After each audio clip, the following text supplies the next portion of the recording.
他是所有人都公认的智障，四肢形同虚设，几乎没有任何行动能力，发声只会低吼，根本就无法进行有效的交流。就是这样一个靠着吃流食坚强活了30年的男人，最终向全世界证明了自己是个正常人，而并非蔬菜。马特欧的童年是在各种治疗下度过的，因为脑炎，他无法用嘴说话或者吃饭，也无法控制身体。即便是最简单的积木，马特欧也无法拼出完整的图案。所以每个医生下的定论都一样，马特欧是个智力残障儿童，说白了就是个植物人。其实马特欧拥有正常人的心智，他只是无法操控自己的身体，但想要让人明白这一点，难如登天。母亲一直没有放弃过，即便是被定义为植物人，母亲也相信通过训练和治疗，总有一天马特欧能有所改善。可家里还有姐姐和哥哥，因为母亲对马特欧的偏爱，姐姐心有不满，一直劝母亲将马特欧送到疗养院。虽然母亲每次都是一口否决，但心里也很不是滋味。母亲清楚她无法照顾马特欧一辈子，而马特欧早就已经听惯了这样的对话。他用特殊的行走方式去迎接下班的父亲，父亲是家里的顶梁柱，跟母亲一样，父亲同样没有放弃马特欧，甚至坚定地认为马特欧有一天会成长为一个男子汉。这天马特欧在移动的时候，发现母亲的胸针掉在了沙发下面，但他没有任何方法去表达。看着楼下那些健康的孩子们，马特欧所流露出的向往让母亲十分的心痛。随着逐渐长大，连理疗师都开始劝一家人放弃，医生甚至退回了一部分治疗费，并说自己不会再来了。母亲知道医生也是不想坑他们的钱，但这些钱对于马特欧来说是治疗，对于父母来说是希望。把一切都看在眼里的马特欧想告诉母亲自己不需要治疗，自己的心智是健全的，可任凭自己如何表达，母亲也无法理解。回去后，父亲抱着马特欧认真地告诉他，一个真正的男人如果觉得受够了，就要有砸桌子的勇气。马特欧听得很认真，学得也很认真。虽然父亲就是个普通的工人，但在马特欧的心里，这就是世界上最伟大的男人。在这样的成长中，马特欧每天除了学走路、吃流食，剩余的时间就是在窗户边看着每家每户演绎人生百态。这天马特欧正在看电视，母亲走来问姐姐有没有看到自己的胸针。一听这话，马特欧立马就激动了起来，心里想着终于有机会来证明自己并非是个植物人。于是他快速挪动着身体往沙发的拐角移动。Czemu ty tam idziesz, uderzysz się w głowę, Mateusz? Mateusz, no proszę cię, Mateusz! Co się dzieje, synu? Matylda, musisz tam stać, nie możesz mi pomóc? Nie możesz! Głowa! Głowa!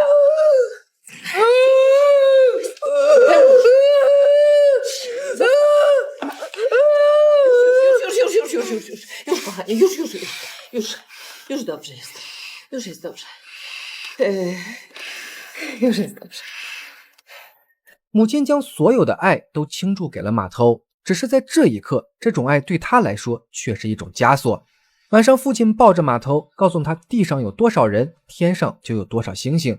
人会成长，星星也会绽放。父亲是个粗人，但在马特欧身上却格外的细腻。他会带着哥哥陪马特欧玩耍，并且有意的输掉比赛，会帮助哥哥做手工，并且让马特欧全程参与。只是这个伟大的父亲并没有陪马特欧走太久。有一天晚上，马特欧一直在等父亲回家，这一等就是好几个小时。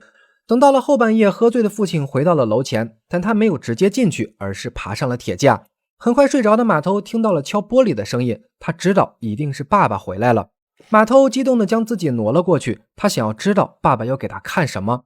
等他在地板坐好后，天空中放出了美丽的烟花。在马特欧的认知中，这些全是绽放的星星。只是等他降下头颅再去找爸爸的时候，这颗马特欧人生中最耀眼的星星已经燃烧殆尽，陨落在了面前。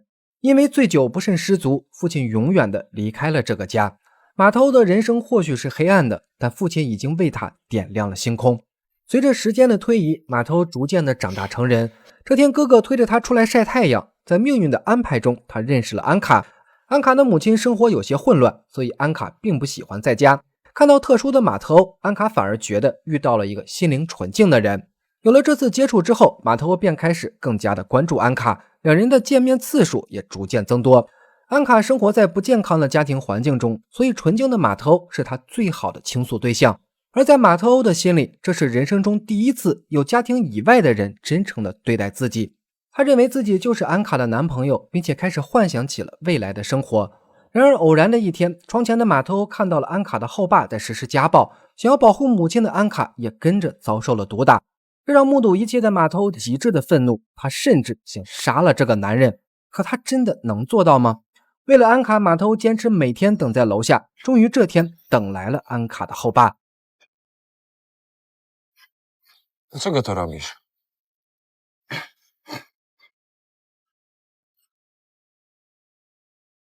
Czy ja ci coś zrobiłem? O, daj stąd.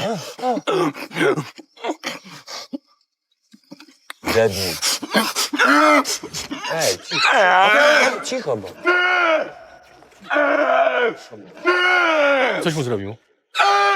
Nic mu nie Pytam się, coś mu zrobił. zrobił. Nic. Dokumenty. Nie. Dokumenty mówię. Nie, odejdź ode mnie. Dawaj dokumenty. Spierdalaj!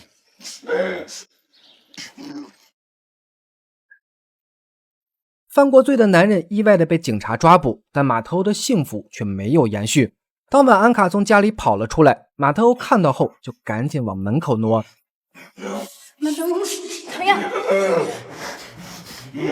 Wyjeżdżamy do babci na dworze.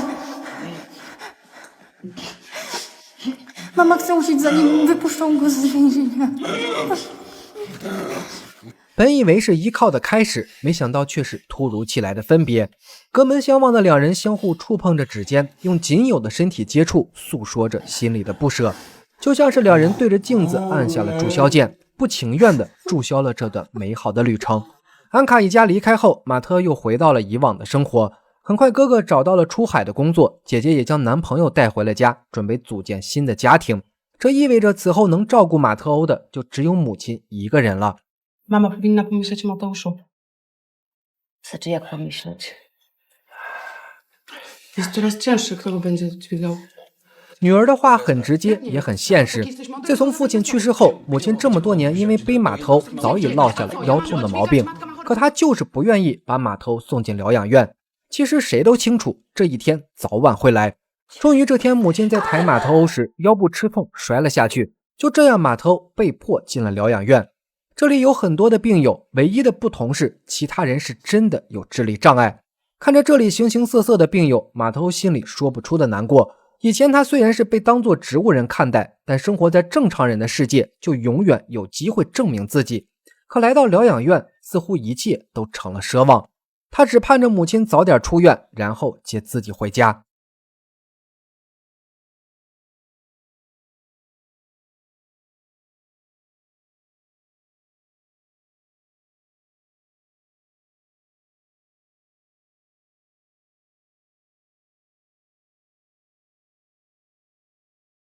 激动的马特欧看到母亲抑制不住的开心，可母亲的心里却堵着一块石头。因为身体和家庭的原因，母亲无奈地告诉儿子，自己无法接他回家了，以后每周都会过来看他。说完便离开了房间。就这样，马特欧被留在了疗养院。护工虽然负责，但他们要照顾很多人，不可能对每一个患者都那么周到。马特欧在家的时候都是坐着吃饭，躺着吃很容易呛到或者咬到嘴唇。可反抗的表现都会被安上一个统一的称呼——犯病。第二周，母亲来看望马特欧，给他讲述了哥哥从海外寄来的明信片。可马特欧还在生妈妈的气，他遇到的问题母亲并不知情，马特欧也无法进行诉说。再次被丢下的马特欧想起了父亲曾经的话：一个男人受不了的时候，就要有砸桌子的勇气。折腾了一番后，为了避免受伤，护工给他戴上了头套。也是在这天，护工看到了盆子里的鲜血。院长得知后第一时间过来查看，但他们想出的办法却令人难以接受。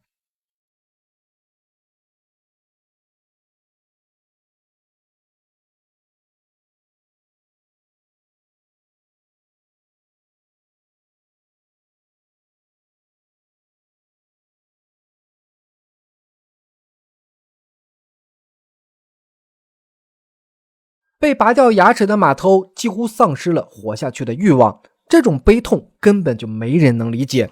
他使出浑身的力气将轮椅推到了楼道口。让人难过的是，他唯一可以被视作呐喊的行为就是伤害自己。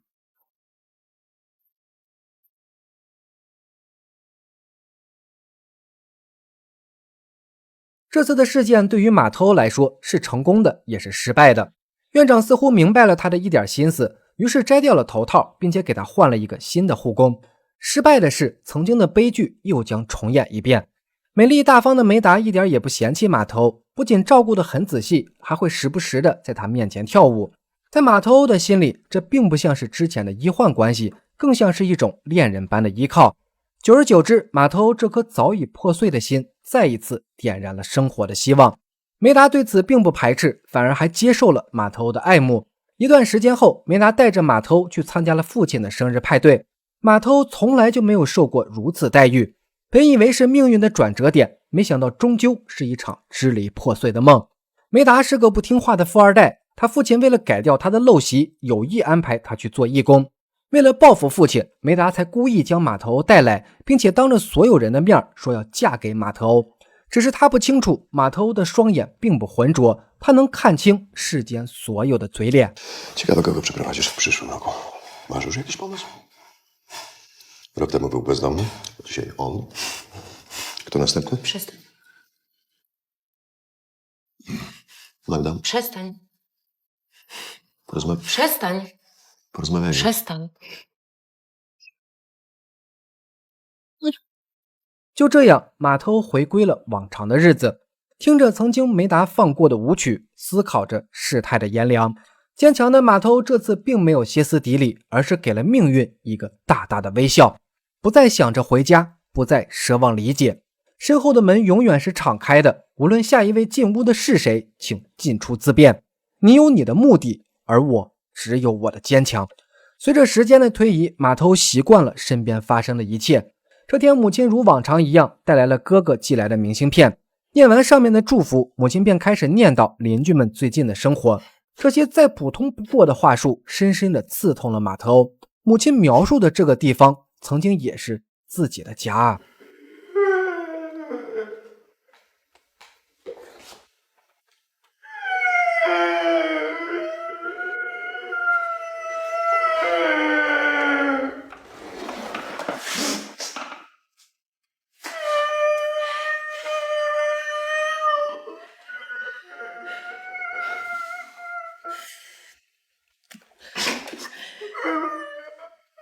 随后的日子里，疗养院的护工换了一波又一波。这天，马头在做按摩的时候，他突然听到身后的老师在教一个病人用眨眼的方式来表达是或者不是。苦苦等了快30年，马头终于看到了希望，一个可以证明自己拥有心智的希望，一个可以跟妈妈沟通的希望，一个可以诉说委屈的希望。看到老师坐到一旁，马头赶紧扭回头开始眨眼。可试了几次，老师并没有注意到这个细节，不得已马头只能用更加强烈的反抗来引起老师的注意。但不知情的院长赶来后，以为马头在犯病，当下就要让人给他打镇定剂。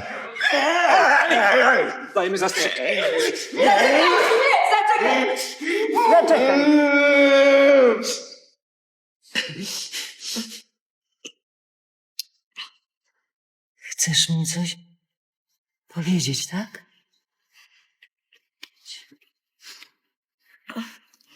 在老师的帮助下，马头开始学习各种符号所代表的意义。因为从来没有学习过文字，所以简易的图形对于马头来说更容易理解和记忆。而疗养院也把它当做了医学的奇迹。对于马头来说，疗养院拿自己怎么宣传都不重要，重要的是自己与世隔绝的灵魂已经打开了一扇通往新世界的大门。得知消息的母亲和姐姐也很快赶来了疗养院。在老师的指导下，母亲拿着符号本尝试着跟马头进行沟通。马头表达的第一个符号是我，第二个符号是不是，第三个符号是蔬菜。Nie ja. Nie oślina. Proszę się.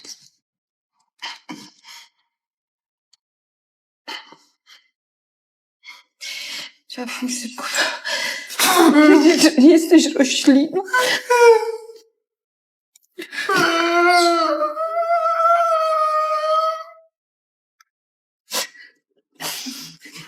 Co mi cię zrobili?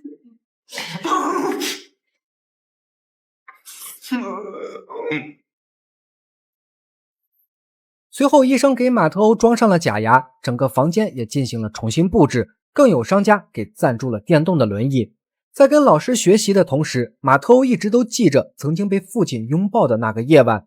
当初那片迷茫的漆黑夜空，如今早已成为绚烂的星辰大海。经过2年的学习，马特欧已经学会了使用电脑，他可以和全世界进行交流。但很快疗养院就告诉母亲一个坏消息，因为马特欧已经证明是有心智的，根据规定，疗养院只能接收智力残障人士，所以无法继续让马特欧住在这里。这样的消息不仅母亲不愿意接受，马特欧得知后更是感到了一丝绝望。因为在转院之前还要做一次智力评估，所以马特欧这次准备自己创造机会。在老师介绍完基本情况后，马特欧故意不予配合。评估的几人一看这样的状态，怎么可能会拥有心智？于是想都没想，就让2人赶紧离开。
就这样，马特欧如愿以偿地回到了最初的疗养院，已经在这里生活了好几年。这家疗养院早就成为了马特欧的第2个家，拥有健全的思想，拥有浓厚的情感，更加拥有仰望星空的权利。